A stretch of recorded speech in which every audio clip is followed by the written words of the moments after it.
Next question देखो बेटा, when 800 ml of 0.5 molar nitric acid is heated. हमने 800 ml 0.5 molar nitric acid को गर्म किया बीकर में, तो कहते हैं उसका वॉल्यूम रिड्यूस टू हाफ, यानी आधा रह गया। 800 से कितना रह जाएगा, 400 ml। और तब क्या होता है, 11.5 gram of nitric acid evaporated, तो 11.5 ग्राम नाइट्रिक एसिड उसमें से निकल गया। The molarity of remaining nitric acid solution is, तो हमने बचे हुए नाइट्रिक एसिड की मोलारिटी निकालनी है। अब देखो क्वेश्चन को ध्यान से पढ़ना है और देख लें आंसर किस फॉर्म में चाहिए। हमें एक्स की वैल्यू निकालनी है, आंसर को हमें इस फॉर्म में लाना पड़ेगा।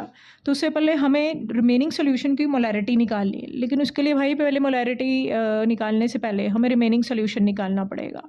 तो उसके लिए क्या करना है, जैसे यहाँ पे मोलारिटी दे रखी है, तो मोलारिटी क्या होती है बेटा, number of moles per unit volume.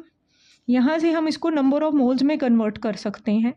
तो इसी तरह हम जो नाइट्रिक एसिड वेपोरेट हुआ है उसे भी नंबर ऑफ मोल्स में कन्वर्ट करेंगे, तभी तो बचे हुए नंबर ऑफ मोल्स आएंगे, जिसे यूज़ करके हम मोलारिटी निकाल सकते हैं। तो नंबर ऑफ मोल्स क्या आ गया बेटा, मोलारिटी इंटू वॉल्यूम।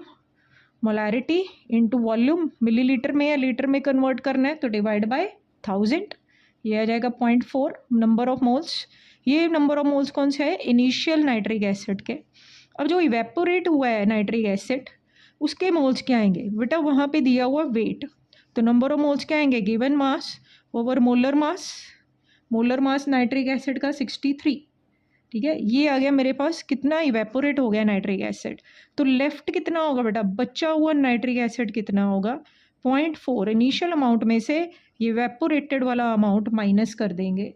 ये अभी हमारे पास आंसर नहीं आया है, ये आया है बचा हुआ नाइट्रिक एसिड।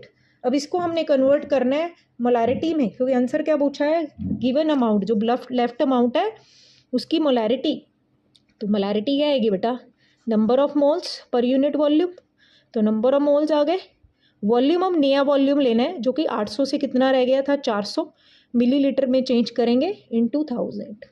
तो यहाँ से बेटा मेरे पास क्या आ जाएगा, बचे हुए सोल्यूशन की मोलारिटी। अब हमने किस यूनिट्स में निकालना है, 10⁻²। तो x की वैल्यू बेटा अप्रॉक्सीमेट क्या आएगी, 54। x की वैल्यू क्या आएगी बेटा, 54। क्वेश्चन को ध्यान से पढ़ना है, आंसर किस फॉर्म में पूछा है उसी में निकाल लेंगे बेटा।